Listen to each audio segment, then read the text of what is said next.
විශේෂයෙන්ම ජාතික කාන්තා එකමුතු විදිහට අද අපි මේ මාධ්‍ය සාකච්ඡාවක් ඇඳවන්නෙම අපිට දැන් අපේ රටේ දවසින් දවස සතියෙන් සතියේ අපිට අලුත් මාතෘකා තමයි අපේ රටේ මතුවෙන්නේ. හැබැයි මේවා නිකම්ම මාතෘකා නෙවෙයි. අද මේ මාධ්‍ය සාකච්ඡාවක් ඇඳවන්නෙම විශේෂයෙන්ම පාසල් පද්ධතිය තුල පාසල් දරුවෝ ඉලක්ක කරගෙන අපේ අනාගත පරපුර ඉලක්ක කරගෙන ඒ වගේම බුදුදහම ඉලක්ක කරගෙන මේ මොහොතේ සිද්ධ වෙන ඊටාම කූට විදිහේ සංවිධානාත්මකව සිද්ධ වෙන කාරණාවක් මතු කරන්න. මේ කාරණාව මීට දවසකට දෙකකට පෙර අපේ ස්වාමින් වහන්සේලා හරහා මතු වුණා. ඒ වගේම සමාජ මාධ්‍ය ජාල ඔස්සේ මේ කාරණාව සංවාදයට ලක් වෙනවා. අපි විශ්වාස කරනවා අලුත් ආණ්ඩුවක් තියෙන්නේ. අපි ආර්ථික ප්‍රශ්නයක් නිසා තමයි ආණ්ඩුව පත් කරගත්තේ. බඩගින්න ඉවස ගන්න බැරුව තමයි ආණ්ඩුව මාරු කරේ. හැබැයි ඒකට උත්තර හොයනවා වෙනුවට අපිට සමාජයෙන් දකින්න ලැබෙන්නේ වෙනස් කතන්දර. මොකද අපි දන්නවා අපි සිංහල දෙමළ මුස්ලිම් කවුරුත් එකාමෙන් මේ මහා බෞද්ධ සංස්කෘතිය ඇතුලේ ජීවත් වෙන රටක්. ශ්‍රී ලංකාව කියන්නේ එහෙම රටක්. ඒ වගේම අපි දන්නවා මේ බුදුදහම ලෝකයේ බොහෝ රටවල් වල තියෙනවා. බුදුදහම තුලින් කිසිදු අන්‍යාගමිකයෙකුට එහෙම නැත්නම් වෙනත් ජාතියකට මේ දක්වාම ලෝකේ කොහෙවත් මෙතෙක් ඉතිහාසයේ කොහෙදිවත් හිංසාවක් පීඩාවකට පත් වෙලා නැහැ. ඒ වෙනත් ආගමක කෙනෙක් බුදුදහමට බඳව ගන්න හෝ බලහත්කාරකමක් කරලා නැහැ. අපි මේ මතු කරන්නෙම අපි බුදුදහම ඇතුලේ හික්මිනු ජාතියක්.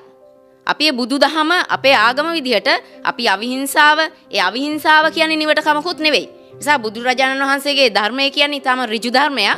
ඒ නිසාම අපි කියනවා දැන් මේ මතුවලා තියෙන தත්ත්වය අපි දන්නවා කවුරුත් දන්නවා දේශකයෙක් විදිහට මේ දවස්වලත් අවුරුදු ගණනාවක් පුරාවටම චාල්ස් තෝමස් ඔහු පියතුමෙක් නෙවෙයි චාල්ස් තෝමස් කියන මේ පුද්ගලයා පාසල් පද්ධතිය තුල විශ්වවිද්‍යාල පද්ධතිය තුල හමුදා කඳවුරුවල අපි දැක්කා පහුගිය කාලේ අවුරුදු ගණනාවක් පුරා මේ දේශන පවත්වනවා. බෞද්ධ ගීත මුල් කරගෙන ඒ බෞද්ධ ගීත ගායනා කරමින් මේ බෞද්ධ ජනතාව අතර ඔහුගේ දේශන අරගෙන යනවා. අපි එදත් දැක්ක ඔහු නිරාගාමිකයෙක්. අපි එදත් දැක්ක ඔහු ක්‍රිස්තියානි මූලධර්මවාදියෙක්. මේ අපි ජේසුස් වහන්සේට අපි බෞද්ධයෝ විදිහට අපි තාමත් ගරු කරනවා. අපි අනිකුත් ආගමික ශාස්ත්‍රූන් වහන්සේලාට අපි ගරු කරනවා. හැබැයි අපි කියනවා ලංකාව කියන්නේ මේ මහා බෞද්ධ සංස්කෘතිය ඇතුලේ නිර්මාණය වෙච්ච එහෙම ජීවත් වෙන එහෙම මිනිස්සු ඉන්න රටක්. එතකොට මේ චාල්ස් තෝමස් මේ කියන පුද්ගලයා මොකද කරන්නේ? දැන් අපි දන්නවා ළඟම උදාහරණේ 2025 පෙබරවාරි 24 කියන්නේ මේ පහුගිය තව දවස් කිහිපයයි. මෙන්න චාල්ස් තෝමස් කියන මේ පුද්ගලයාට ගම්පහ දොම්පේ ප්‍රාදේශීය ලේකම් කොට්ටාශය තුල ඒ පාසල්වල ඒ දරුවන්ට කලාප අධ්‍යාපන අධ්‍යක්ෂකතුමාගේ අත්සනින් මෙන්න මේ ලිපිය යොමු කරලා තිනවා විදුහල්පතිවරුන්ට ගුරුවරුන්ට මේ 9 ශ්‍රේණියේ සිට 13 ශ්‍රේණිය දක්වා වූ දරුවන්ව කැඳවලා මේ මොහුගේ දේශනෙට කැඳවන්න කියලා මේ රාත්‍රී කාලයේදී. එතකොට අපිට ප්‍රශ්නයක් තියෙනවා. එතකොට මේ චාල්ස් තෝමස් කියන මේ කිතුණු භක්තිකයා අපි කියන්නේ ඔහු සාමාන්‍ය කිතුණු භක්තිකයෙක් නෙවෙයි ඔහු මූලධර්මවාදියෙක්. ඒතර ඔහු ඒ කිතුණු ආගමවත් නියම විදිහට නෙවෙයි සමාජගත කරන්නේ. ඒතර ඔහු අනියමෙන් සහ නියමෙන් මේ බුදුදහමට පහර ගහන කෙනෙක්.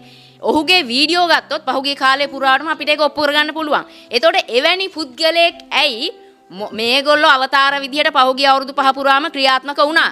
හැබැයි මේගොල්ලෝ පාසල් පද්ධතියට ඇතුල් වෙන්නේ මේ පළවෙනි වතාවට. ඒ කියන්නේ පහුගිය කාලේ හොල්මන් කරපු මේ අවතාරවලට මේ අලුත් ආණ්ඩුව යටතේ එහෙම නැත්නම් මේ කාලය ඇතුළත මේ පාසල් පද්ධතියට යන්න පුළුවන් උනේ කොහොමද? දැන් අපි දන්නවා පහුගිය කාලේදී මේ දොම්පේ ප්‍රාදේශීය ලේකම් කොට්ටාශය ඇතුළත මේ කලාප අධ්‍යාපන අධ්‍යක්ෂකතුමා විසින් මේ විදුහල්පතිලට ඉදිරිපත් කරපු මේ ලිපිය මේක බොරු නෙමෙයි. මේක සමාජ මාධ්‍ය ජාල ඇතුළත් ප්‍රචලිතයි. මේක ෂෙයා වෙනවා. ඉතින් ඒ නිසා දැන් අපි දන්නවා මේ අවතාර විදිහට මේ හිටපු අය දැන් මොකද මේ කරලියට එන්නේ. එතකොට අධ්‍යාපන අමාත්‍යාංශය අපි කනගාටුවටපත් වෙනවා. හරිනී අමරසූරිය එතුමිය අධ්‍යාපන ඇමතිතුමිය අපි ඔබතුමියගෙන් ඉල්ලා හිටිනවා. දැන් මේ බුදුදහමට නිගා කරන එහෙම නැත්නම් මේ බුදුරජාණන් වහන්සේගේ දේශනාම අභියෝගයට ලක් කරමින් මේ බෞද්ධ දරුවන් එහෙම නැත්නම් මේ බෞද්ධ ප්‍රජාව මේ මනස විකෘති කරන බුදුදහමෙන් ඈත් කරන මේ බුද්ධ දේශනාව සම්බන්ධයෙන් සැකමතු කරන බුදුදහම එපා කරන විදිහට බොහෝම උපක්‍රමශීලී විදිහට දේශනා කරනවා. මොකද මෙතුමා බුදුරජාණන් වහන්සේ කියන සමහර කාරණා අභියෝගයට ලක් කරලා තිනවා. මේ එහෙම එකක්. ඥානත් දුක්ඛ නැමැති අත්දැකීමේ මුළු ලෝකෙම වෙලිලා තියෙනවා. මේක ආගමක් නෙමෙයි මේක සත්‍යතාවයක් නේ.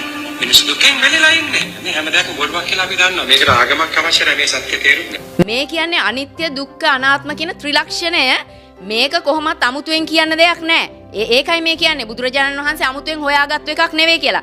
අමුතුවෙන් හොයාගත්තු එකක් නෙමෙයි මේක ලෝකයේ තියෙන යථාර්ථය. හැබැයි ওই යථාර්ථයේ කිසිදු ශාස්ත්‍රුන් වහන්සේ කෙනෙක් හොයාගත්තේ නැහනේ. ඒ යථාර්ථය හොයාගෙන තමයි නිර්වාණය කියන එකට යන්න මග බුදුරජාණන් වහන්සේ දේශනා කරේ. හැබැයි බුද්ධ දේශනාවම හැල්ලුවට ලක් කරනවා මේක ඉතින් සාමාන්‍ය එකක්. මේක මේ කොහොමත් තියෙන එකක් කියලා. ඊළඟට මොහු අපේ බුද්ධ දේශනාව ඇතුලේ ආනාපාන සති භාවනාව අපි භාවනාවට මුල් තැන දෙන ආගමක්. එතකොට මේ භාවනාව අභියෝගයට ලක් කරලා තියෙනවා. ආනාපාන සති භාවනාවෙන් උගන්වන්නේ මේ මහා බරපතල සත්‍යතාවය තමයි සරලව. ආනාපාන සති භාවනාව කරන්න කිව්වම අපේ සමහරුන්ට හිතේ ඒක බුද්ධ ආගමේ කියලා. ආනාපාන සති භාවනාව බුද්ධ ආගමේ නම් අනිත් සියලු ආගමිකයෝ හුස්ම නොගෙන සිටිය යුතුයි. ඔව් හුස්ම ගන්න එපා බුද්ධ ආගමේ.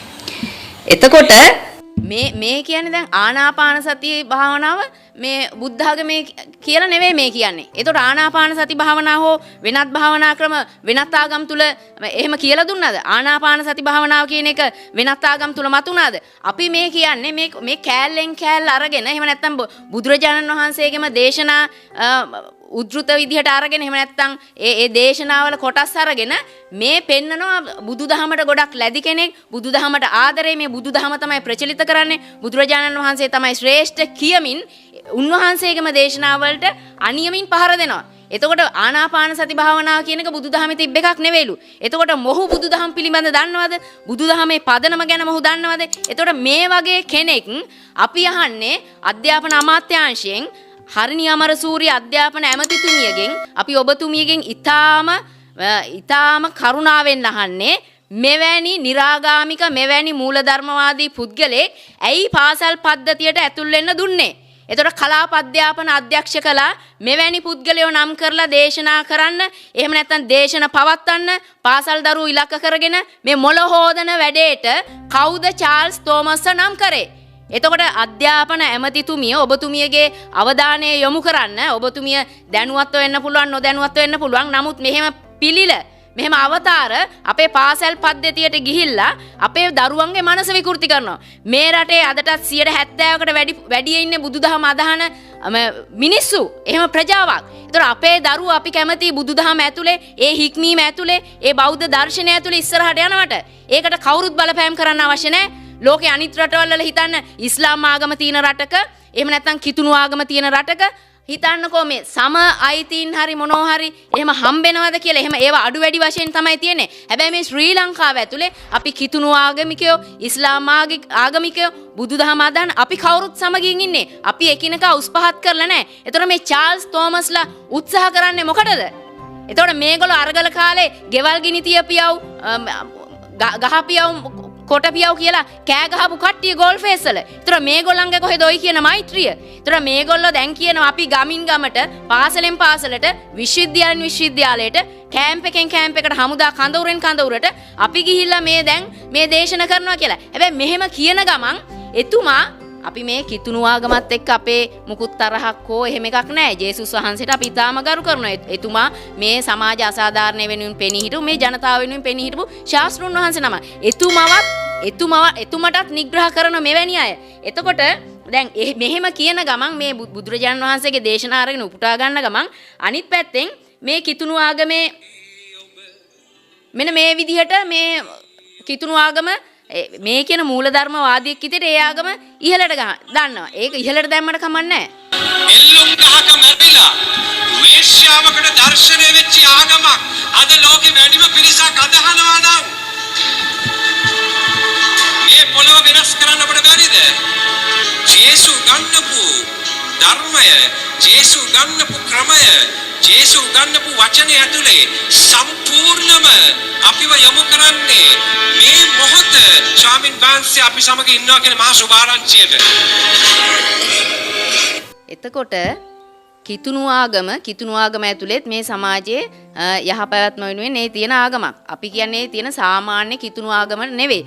නමුත් මේ හදන්නේ මේ මූලධර්මවාදියෙක් විදිහට චාල්ස් තෝමස් මේ බුදුදහම ගැන වෙනම වර්ණාවක් කරලා මේ ඒ වර්ණාව කරන ගමන් කිතුණු ආගම තමයි ලෝකයේ වැඩිපුරම තින්නේ. එහෙම වීඩියෝ තියෙනවා මෙතුමාගේ. කිතුණු ආගම තමයි ලෝකයේ වැඩිපුර තියෙන්නේ. එතකොට අපි ඒ විදිහට දැන් වෙනස් වෙන කාලය කියලා මේ දේශනා ඇතුළෙම කියනවා. අපි කියන්නේ කිතුණු ආගම ප්‍රවර්ධනය කරගන්න. ඉස්ලාම් ශාස්ත්‍රූවරයෙකුට හරි පුද්ගලයෙකුට හරි ඒ ආගම ඒ ප්‍රවර්ධනය කරන්න. බුදුදහමටත් අපේ භික්ෂුන් වහන්සේලා ඒ විදිහට ධර්ම දේශනා කරනවා. හැබැයි අපි කියන්නේ චාල්ස් තෝමස්ට අපි කියන්නේ මේ බුදුදහම එහෙම නැත්නම් මේ බුදුදහම අදහන මේ ජනතාව අතර එහෙම නැත්නම් පාසල් දරුවෝ අතර ඇවිල්ලා ඔය කියන මූලධර්මවාදී මතවාද ප්‍රචාරය කරන්න එපා. අපි මෙතෙක් කල් අවුරුදු ගාණක් කිවසුවා. ඔය එක එක මේකට එරෙහි වෙන ස්වාමින් වහන්සේලා හිරේව්වා. එහෙම නැත්නම් අපවත් කරා, අපවත් වුණා. එහෙම නැත්නම් සිවුරු හැරදාලා යන තත්ත්වයටපත් වුණා. ඒවා ඊටාම කුමන්ත්‍රණකාරී විදිහට වුණා. හැබැයි අපි මේ කවුරු හරි හිතනවා නම් මේ බුදුදහම වැළඳගත්තු අපි අපේ ආගම බුදුදහම වෙච්ච පළියට මේ බුදුදහම නැත්තරම නැති වෙලා විනාශ වෙලා යනකම්ම අපි මේ කිවසගෙන බලාගෙන ඉඳී කියලා එහෙනම් ඒක වැරදිලා චාල්ස් තෝමස්ට. අපි කියනවා අපේ දරුවෝ තමයි අපේ සම්පත. මේ බුදුදහම හෝ මේ රට ඉස්සරහට අරගෙන යන්නේ දරුවෝ. ඒතර මේ පාසල් පද්ධතියටම ඇවිල්ලා මෙවැනි නිරාගාමිකයෙක් මෙවැනි මූලධර්මවාදියෙක් කොහොමද පාසල් පද්ධතියට ඇවිල්ලා අපේ දරුවන්ගේ මොළ හොදන්නේ? ඒකට මොකද්ද මොහුට තියෙන අයිතිය?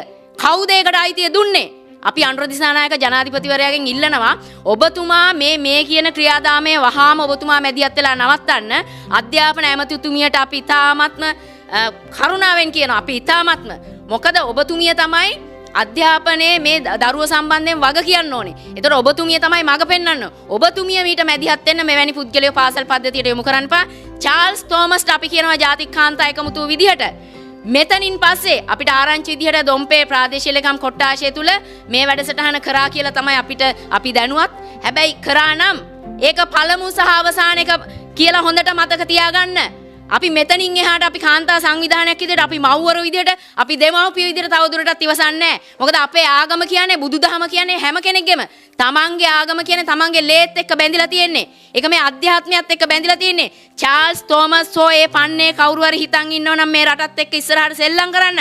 බුදුදහමත් එක්ක සෙල්ලම් කරන්න හිතන් ඉන්නව නම් මේ රටේ ජාතියත් එක්ක මේ දරුවොත් එක්ක සෙල්ලම් කරන්න හිතන් ඉන්නව නම් චාල්ස් තෝමස්ට වැරදිලා. චාල්ස් තෝමස් මහත්තයෝ ඔබව මුණ ගැහෙන්න ජාතික කාන්තා එකමුතුව හොයාගෙන එනවා. ජාතික කාන්තා එකමුතුව විතරක් නෙවෙයි මේ රටේ සමස්ත දෙමව්පියන්ට අම්මලට වැඩිහිටියන්ට මේ දරුවන්ට අපි කියනවා බුද්ධිමත්ව හිතන්න.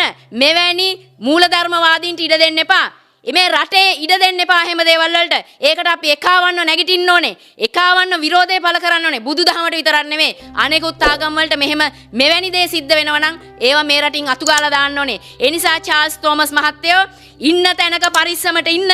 අපි කියන්නේ මේ රටට මෙහෙම හෙනපාත් කරලා බුදුදහමට ගරහලා ඊටාම සූක්ෂම විදිහට මේ දරුවන්ව බුදුදහමෙන් ඈත් කරන මේ වැඩේ දිගටම කරන්න කොහොමත් අපි ජාතික කාන්තා එකමුතු විදිහට ඉඩ දෙන්නේ. අපි එනවා ඉන්න තැනකට හොයාගෙන ඒ වගේම අපි කලාප අධ්‍යාපන අධ්‍යක්ෂ කාර්යාලවල අධ්‍යාපන අමාත්‍යාංශවල මේ නිලධාරීන්ට කියනවා මෙවැනි ක්‍රියා ඉස්සරහට පාසල් පද්ධතිය තුල කරන්න එපා. ඒ වගේම අපි යෝජනා කරනවා අපේ භික්ෂුන් වහන්සේලාට විශේෂයෙන්ම මහානායක හිමිවරුන්ට අපි ඔබ වහන්සේලාට කියනවා බුදුදහම විනාශ වෙනවා නම් ඒකේ මූලික වගකීම ඔබ වහන්සේලාට තියෙනවා බුදුදහම සුරකින්න එක.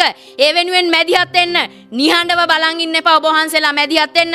ඒ වගේම අපි දන්නවා ශාසන ආරක්ෂක බල මණ්ඩල රට පුරා දිස්ත්‍රික්ක 25ක තියෙනවා. ඒ වගේම ප්‍රාදේශීය වශයෙන් හැම දිස්ත්‍රික්කයකම තියෙනවා. මෙවැනි වැඩසටහන් ප්‍රාදේශීය වශයෙන් හෝ පාසල් පද්ධතිය හෝ මේ චාල්ස් තෝමස් වෙන්න පුළුවන් වෙන කෙනෙක් වෙන්න පුළුවන් කවුරුන් හෝ සංවිධානය කරනවා නම් ශාසන ආරක්ෂක බල මණ්ඩලයේ නියෝජනය කරන අපේ ස්වාමින් වහන්සේලාගෙන් নমස්කාර පූර්වක ඉල්ලා සිටිනවා. බැගෑපත් ඉල්ලා සිටිනවා මෙවැනි තක්කඩියන්ට ඉඩ දෙන්න එපා මෙවැනි වැඩසටහන් කරන්න. ඒ වගේම අපි කියනවා ප්‍රදේශයේ ජනතාවට මේ රටේ ජනතාවට දෙමව්පියන්ට අපි කියනවා මෙවැනි තක්කඩියන්ට කිසිදු ආගමක් මේ විදිහට විනාශ කරන්න ඉඩ දෙන්න එපා. ඒ වෙනුවෙන් පෙළ ගැහෙමු. තවත් ඉවසන් හිටියොත් අපිට රටත් නැති වෙයි. අපිට අපේ ආගමත් නැති වෙයි. ඒ නිසා අපි කියනවා මේ අත තියන්න හදන්නේ ආගමට දැන් කලින් පාසල් අධ්‍යාපන පද්ධතියට සමරිසි අධ්‍යාපනය ඇතුළත් කරන්න උත්සාහ කරා. ඒ නිර්දේශ ගෙනාවා. එවැනි ක්‍රියාදාමයන් සිද්ධ වෙමින් පවතිනවා. අර එතකොට USA ආධාරාවේ මේකටද ඒ මුදල් වියදම් වෙන්නේ මෙවැනි ක්‍රියාදාමයන් වලටද? ඉතින් ඒ නිසා අපි කියනවා මෙවැනි දෙයට තවත් ඉඩ දෙන්න එපා. අපිට කියන්න තියෙන්නේ අපේ භික්ෂුන් වහන්සේලාට මහානායක හිමිවරුන්ට ඒ වගේම අපිට මේ දේවල් රටට කියන්න පුළුවන් මේ ජනමාධ්‍ය වලට විතරයි. ඒ නිසා අපි ඉල්ලා හිටනවා මේ ජනමාධ්‍ය වලනුත් මේ අවස්ථාවන් රටට හෙළිදරව් කරන්න, මේ අවස්ථාවන් වලට ඉඩ දෙන්න එපා. මේ මහා බෞද්ධ සංස්කෘතිය විනාශ වෙච්ච දවසට සිංහල දෙමළ මුස්ලිම් කිසිදු ජාතිකත්වයකට පැවැත්මක් නැහැ. ඒ නිසා අපි හැමෝම සමගියෙන් ඉන්න ඕන රටක්. හැම ජාතියක්ම හැම ජාතිකත්වයක්ම හැම ආගමක්ම සුරැකෙන්න ඕනේ. ඉතින් ඒ නිසා මෙවැනි ක්‍රියාදාමයන් වලට ඉඩ දෙන්න එපා කියන ඉල්ලීම මේ රටේ සමස්ත ජනතාවගෙන් ඉල්ලනවා. මෙවැනි දෙයට විරුද්ධ වෙන්න ජාතික කාන්ත එකමුතු අපි ලෑස්ති හෙට දවසේ. මෙතනින් එහා කිසිදු වැඩසටහනක් මේ රටේ සිද්ධ විය යුතු නැහැ. එහෙම කරන්න දෙන්නෙත් නැහැ. ජාතික කාන්ත එකමුතු අපි නායකත්වය දෙනවා. මේ රටේ ආදරණීය දෙමව්පියන්ට ජනතාවට ස්වාමින් වහන්සේලා අපිට ආශිර්වාද කරන්න. අපි මේ ක්‍රියාදාමයේ රට තුල වෙන්න දෙන්නේ නැහැ.